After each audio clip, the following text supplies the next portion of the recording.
All right, love you. Love you. Love you. Bye. Love you. Bye.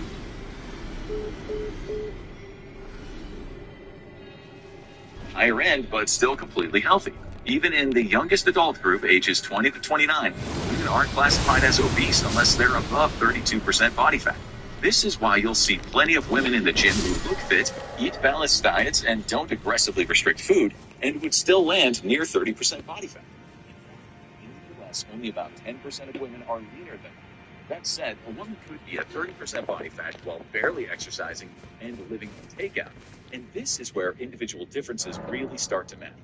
One quick note before we go lower.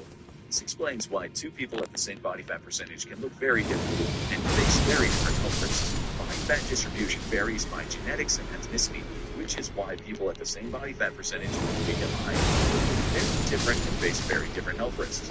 This is one reason that BMI alone isn't a reliable measure of health. With that in mind, let's keep moving down the scale. 20% body fat. What does that look like in men? Some men have defined muscles, especially around their arms and shoulders, and a noticeably toned physique. Others might have a body close to what we call skinny fat, an overall thin frame with a belly and extra fat around places like the upper chest and arms. Only 12% of men are at or under this body fat percentage. For some men, this is the range where they feel the healthiest, happiest, and most energetic, and that can be influenced by past physical condition, but genetics plays the largest role. People's genes generally create a set range and perform at its best. This can vary by a few percentage points from one person to the next.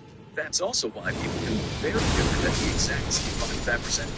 One study of different ethnic groups by the International Journal of Obesity found that groups of people at the same age and gender body fat percentage can have very different BMIs. When matched for body fat, age, and sex, Black Americans had BMIs about 1.3 points lower than Caucasians, while Polynesians were lower by roughly 4.5 points. In other words, two people with the same BMI can have very different body fat levels, especially Polynesians tend to carry significantly more fat at the same BMI. Chinese, Ethiopian, Indonesian, and Thai groups were also studied, and they all had lower BMIs.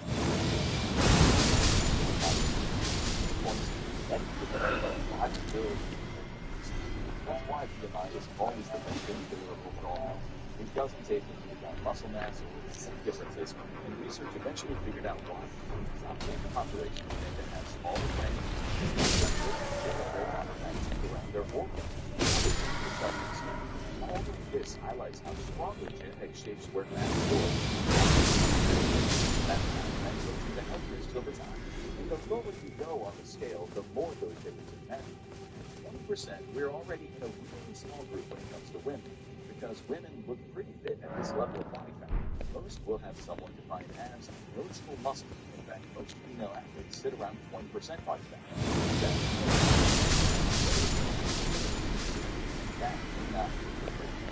20% body fat is so rare that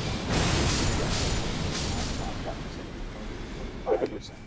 Though it's quite lean, it's still a percentage that women can maintain while staying healthy, happy, and most importantly, not dieting in overly strict ways, as long as they're exercising.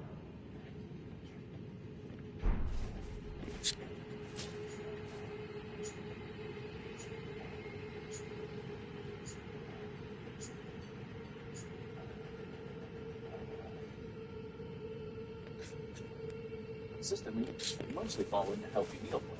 So 20% on women is lean.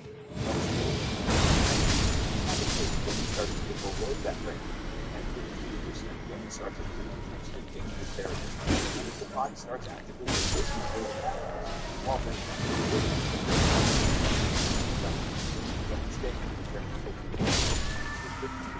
result of professional athletes training for a specific event. Of course, it also depends on the type of athlete. A study by Human Kinetics in Canada found that female basketball players have body fat ranges of 20 to 27% on average. Tennis players sit at 16 to 24%, and swimmers at 14 to 24%. On the other hand, marathon runners have 10 to 15%, which might not be great temporarily reduce their menstrual cycle and see a decrease in their overall energy levels.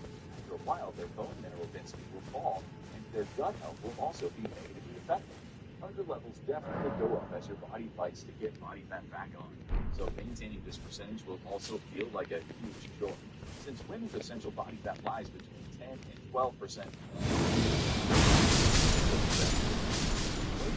on the other hand, look at this body fat process of junk food. How easy it is to maintain depends largely on genetics and where someone is starting from. Dropping to 15% body fat from a very high weight is far harder than coming down from the more average range. Men who are naturally lean and build muscle easily will have a much easier time staying there. Of course, if you're a 20-year-old guy who don't really work out, you'll know that you're at 15% and you have flat stomach. Only 50% of them fall at or below this body fat level, and fewer men fall at or below the next body fat percentage, 12%. At this point, almost no one stays here accidentally.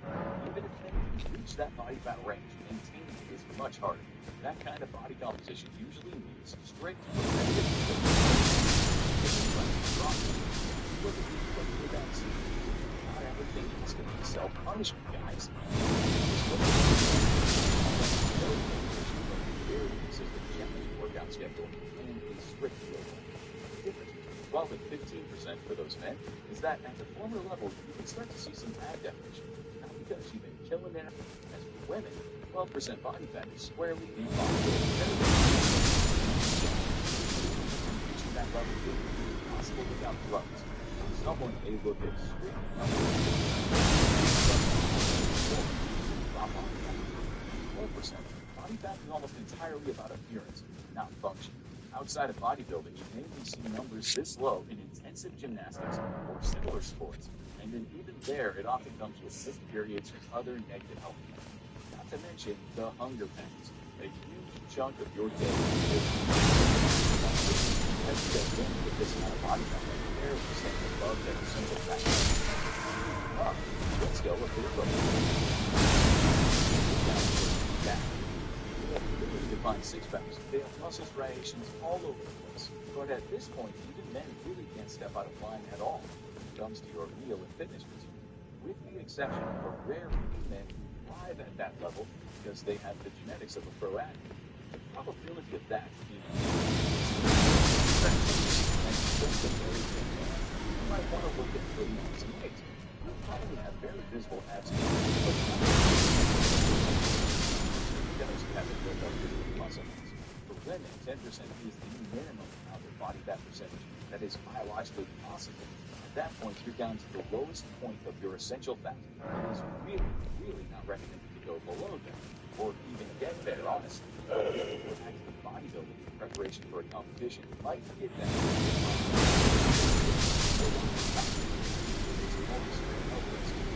Before losing their head, the brain also takes their body begs them to take any fat at all. At this point, the body is no longer cooperating, it is surviving. And around 8% body fat men can start to lose their sex drive, struggle with sleep, and even have trouble thinking clearly. Why? Because the body interprets this as starvation and puts everything else on hold until the food shows up. Your brain will be fixated on finding that fatty meal 24 hours a day. Everything else being brain fog. Energy levels are also down because food intake is being severely restricted, both in terms of calories and also to the blandest meals available. At this point, you're ready to hand over. Is similar to the reason why women lose their periods. Their bodies have made an executive decision that there is clearly no time to have a kid, as you can't even get enough food to keep yourself alive. So your body focuses all your thoughts, internal processes, and energy on getting food for you first, putting everything else on the back burner. Women at 8% don't really exist, and if they do, it is so incredibly unhealthy that it's basically life-threatening. The last level we'll look at for men is one that also is borderline dangerous, especially